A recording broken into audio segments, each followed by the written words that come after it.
Hello everyone, welcome to the new video from Study Buzz और मैं हूं अनुभव गुप्ता।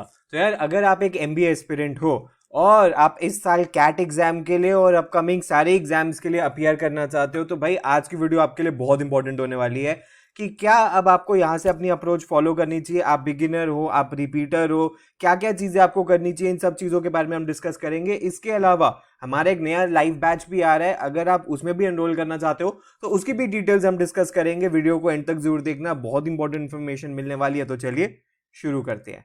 तो फ्रेंड्स, अगर हम बात करें सबसे पहले कैट एग्जाम पैटर्न के बारे में, तो जो बच्चे कैट के लिए फर्स्ट टाइम अपीयर कर रहे हैं उनको ये बात जाननी जरूरी है कि कैट जो एग्जाम है वो अब बहुत सालों से 2 घंटे का हो गया है। यानी कि आपको 40 मिनट्स मिलते हैं वर्बल सेक्शन के लिए, जो कि सेक्शन 1 होता है। वर्बल और आरसी, वीए आरसी इसको सेक्शन को कहा जाता है। दूसरा सेक्शन है एलआरडीआई का और तीसरा सेक्शन होता है क्वांट्स का, जो कि तीनों ही 40 मिनट्स होते हैं।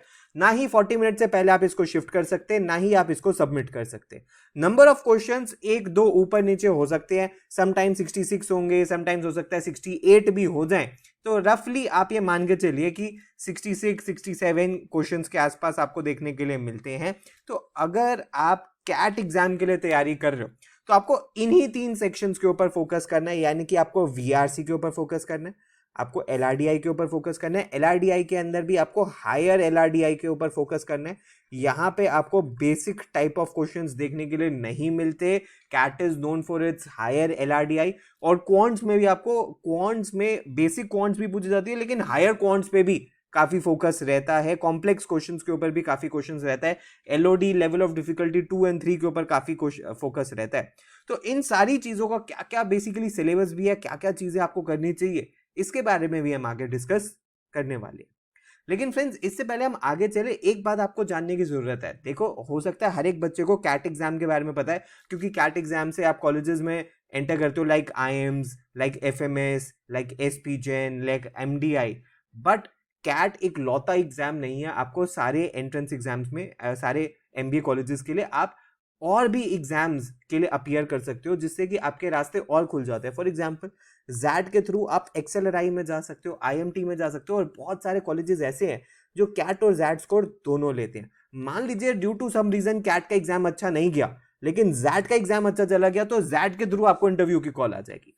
आप एनमैट के थ्रू नासिब ओंजी के अंदर जा सकते हो, एनएमआईएमएस के अंदर। इसके अलावा एसडीए बॉकनी के अंदर भी आप एनमैट स्कोर से अप्लाई कर सकते हो। स्नैप के थ्रू आप सिम्बॉयसिस के अंदर जा सकते हो। सिम्बॉयसिस के अंदर 4-5 कॉलेजेस जो टॉप के, वो बहुत अच्छा परफॉर्म करते हैं। इसके अलावा सीमैट के थ्रू आप कॉलेज में जा सकते हो। इनफैक्ट जेबीआईएमएस के अंदर, जेबीआई में अगर कोई बच्चा सीमैट टॉप कर जाए ओएमएस कैटेगरी के अंदर, वो जेबीआईएमएस कॉलेज के अंदर भी लैंड कर सकता है। एक्सजीएमटी से आप एक्सआईएमबी कॉलेज के अंदर भी जा सकते हो। मान लीजिए एक्सआईएमबी कैट और जैट स्कोर दोनों लेता है, लेकिन अच्छा नहीं हुआ मान लीजिए, तो एक्सजीएमटी के पास भी आपके पास ऑप्शन है। सीईटी के थ्रू आप जेबीआईएमएस, सिमसरी जैसे टॉप कॉलेजेस के अंदर जा सकते हो। टिस ने सीयूईटी बंद कर दिया है, टिस अब कैट स्कोर ही लेता है, तो यहां पे ऑप्शन नहीं है। तो यानी कि एक चीज हमें क्या समझ आई, हमें ना रिजिड नहीं होना किसी पर्टिकुलर एग्जाम को लेके कि यार हमें ये ही एग्जाम देना है, इसके अलावा हम कोई एग्जाम नहीं देंगे। जितने ऑप्शंस आपके पास ओपन रहेंगे उतना आपके पास फायदा रहेगा, उतनी बेटर आपके पास चॉइसेस रहेंगी। जितने ज्यादा ऑप्शंस होंगे उतना ही आपके पास फ्रीडम होगी अपने पसंद के कॉलेज के अंदर जाने की। तो किस तरीके से आपको कैट की तैयारी करनी चाहिए या बाकी सारे एंट्रेंस एग्जाम्स के ऊपर फोकस करना चाहिए, इसके लिए 5 स्टेप अप्रोच किसी भी एग्जाम के लिए रहती है।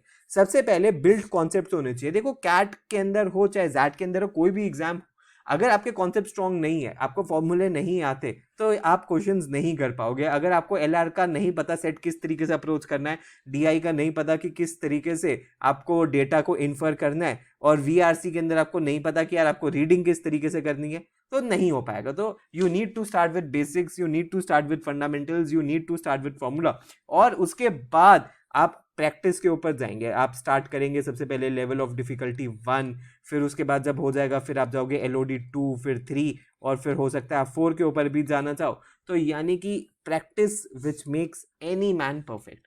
प्रैक्टिस ये एक ऐसी चीज है जो आपको सक्सीड करवा सकती है, इसके अलावा और कुछ नहीं।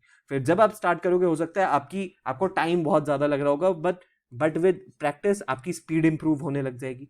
जब आपकी स्पीड बिल्डिंग होने लग जाएगी फिर आप मॉक्स के लिए अपियर करोगे, क्योंकि बिना मॉक्स दिए एग्जाम के अंदर जाना it's a very very risky thing to do, और शायद आपको वैसी परफॉर्मेंस भी ना देखने के लिए मिले, क्योंकि मॉक्स से आपको पता लग जाएगा कि आप कहाँ स्टैंड करते हो। और फिर हर एक एग्जाम के लिए एक एग्जाम प्लान होता है, यानी कि हर एक एग्जाम के अंदर कुछ हो सकता है टॉपिक्स डिफरेंट हो। फॉर एग्जाम्पल जैट के अंदर डिसीजन मेकिंग डिफरेंट आती है, तो इसको कैसे करना है। नार्स NMIMS के अंदर, एनमैट के अंदर किस तरीके से अप्रोच करना है। स्नैप का स्पीड बेस्ड एग्जाम है, हमें क्या करना है। CMAT के अंदर इनोवेशन एंड एंटरप्रेन्योरशिप आता है, एक एडिशनल सेक्शन, तो उसके लिए कैसे करना है। तो हर एक एग्जाम का एक एग्जाम प्लान भी रहता है।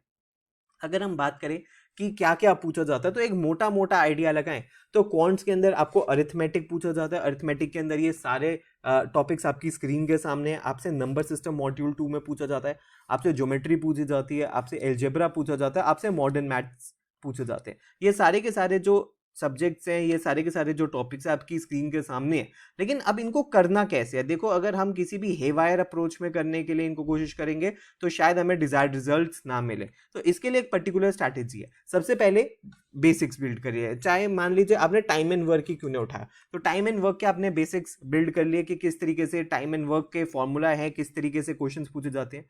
उसके ऊपर आपने 100 क्वेश्चंस प्रैक्टिस करे। 100 क्वेश्चंस प्रैक्टिस करने के बाद आपने उस पर टॉपिक वाइज टेस्ट करे, और उसके बाद डिफरेंट अप्रोचेस भी आपने उसकी देखी। तो हर एक टॉपिक को इस तरीके से हमें करना है कि यार कोई भी जो टॉपिक है उसके ऊपर हम एटलीस्ट 50 to 100 क्वेश्चंस प्रैक्टिस करें, उसके बाद ही हमारी उसके अंदर प्रोफिशिएंसी आएगी। इसका कोई शॉर्टकट नहीं है। चाहे अगर हम वर्बल के बारे में बात करें तो वर्बल के अंदर ये सारे आप टॉपिक्स देख सकते हो, जिसमें सबसे मेन इंपॉर्टेंट है reading comprehension, specially CAT exam के लिए। लेकिन ऐसा नहीं है कि बाकी सारे टॉपिक्स इंपॉर्टेंट नहीं है, बाकी सारे टॉपिक्स भी बहुत इंपॉर्टेंट है। ये सारी चीजें हमें करनी है। बहुत सारे एग्जाम्स में ग्रामर पूछी जाती है, क्रिटिकल रीजनिंग जैट के अंदर काफी पूछी जाती है, वर्बल एबिलिटी ऑलमोस्ट हर एग्जाम में पूछी जाती है, वोकैबुलरी, स्नैप, एनमैट, जैट, इन सारे CMAT जैसे एग्जाम्स के अंदर पूछी जाती है।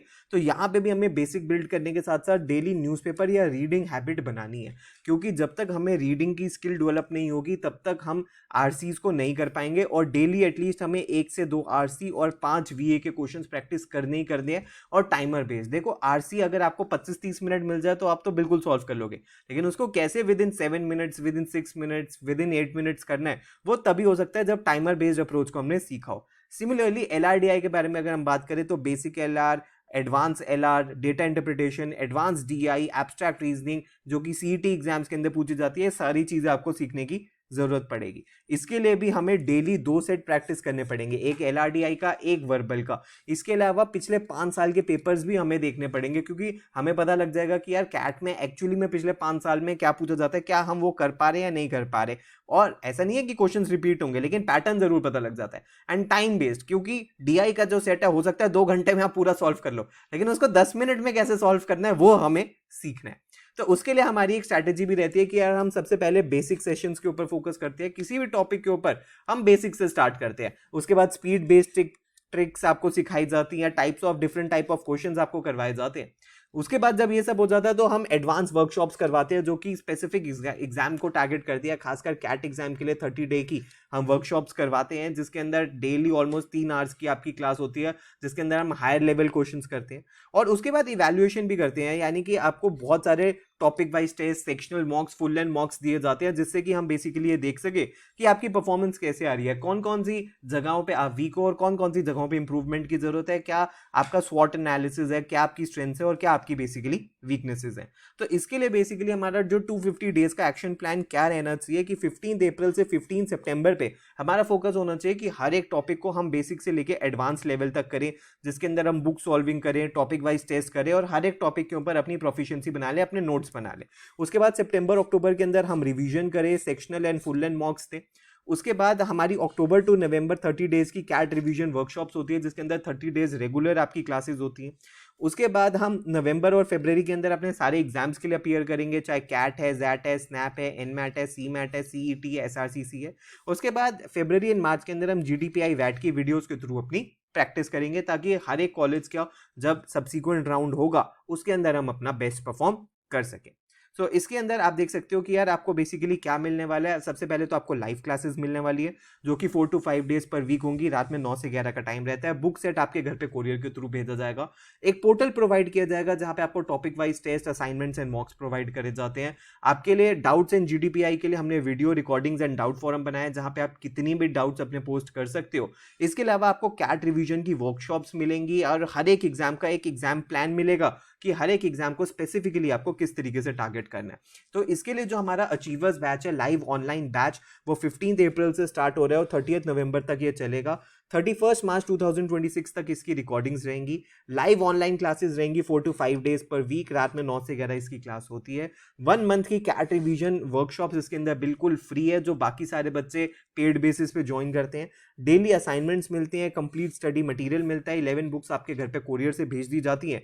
हर एक लेक्चर का रिकॉर्डिंग मिलती है। मान लो अगर आपका कोई लेक्चर मिस हो गया तो आपको रिकॉर्डिंग भी प्रोवाइड करी जाएगी जूम वेबिनार की। 24/7 एक्सक्लूसिव डाउट फोरम भी होता है। और कैट के अलावा हम नॉन कैट एग्जाम्स के ऊपर भी फोकस करते हैं, चाहे जैट है, एनमैट है, स्नैप है, सीमैट है, सीईटी है, एसआरसीसी है, इन सब के ऊपर फोकस करते हैं।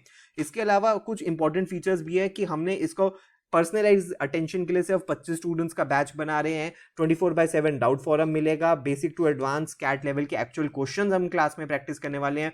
मास्टर टेस्ट होंगे जिसमें 50 to 100 क्वेश्चंस होंगे हर एक मॉड्यूल के। फोकस होगा कैट और सारे नॉन कैट एग्जाम्स के ऊपर। और डेली जीके अपडेट्स भी ऐप के फॉर्म्स के अंदर आपको मिलेंगी। इस तरीके से कुछ 11 बुक्स की स्मार्ट बुक्स आपके घर पे कोरियर कर दी जाती है। स्मार्ट बुक्स क्यों? क्योंकि इन बुक्स के अंदर हर एक क्वेश्चन के आसपास एक क्यूआर है जिसको आप स्कैन करके उसका सॉल्यूशन देख सकते हो। इसके अलावा आपको एक पोर्टल भी प्रोवाइड होता है जिसके अंदर आपको टॉपिक वाइज टेस्ट मिलते हैं, बेसिक, मॉडरेट, एडवांस लेवल तक के। सेक्शनल मॉक्स मिलते हैं एलआरडीआई के, वर्बल के, क्वांट के, जीके के। और ये सारे फुल लेंथ मॉक्स, चाहे कैट के हो, स्नैप के हो, जैट के हो, एनमैट के हो, एसआरसीसी के हो, सीमैट के हो, और ये सारे आपको फुल लेंथ मॉक्स भी मिलते हैं। अगर आप इसमें एनरोल करना चाहते हो तो वैसे तो इसकी फीस ऑलमोस्ट 30,000 है, लेकिन इस समय अर्ली बर्ड डिस्काउंट है। आप 19,999 रुपीज में इसको अवेल कर सकते हो। अगर आप इसमें एनरोल करना चाहते हो तो आप हमारी वेबसाइट पे विजिट कर सकते हो। लिंक नीचे डिस्क्रिप्शन बॉक्स के अंदर है, कंप्लीट डिटेल्स आपको मिल जाएंगी।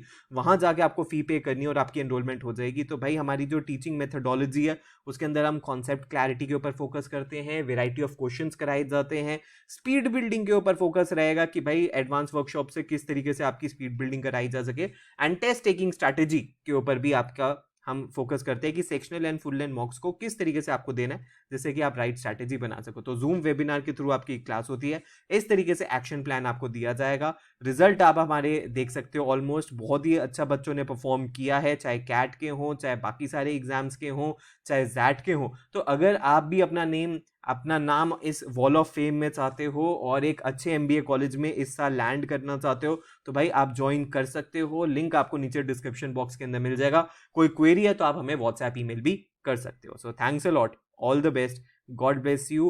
प्लीज हमारा ये व्हाट्सएप नंबर है, कोई भी क्वेरी आप व्हाट्सएप कर सकते हो। प्लीज हमारे साथ इंस्टाग्राम पे जरूर कनेक्ट हो जाना। और अगर इसमें एनरोल करना चाहते हो तो ये हमारी वेबसाइट है, यहाँ पे कंप्लीट डिटेल्स आपको मिल जाएंगी। So thanks a lot, all the best.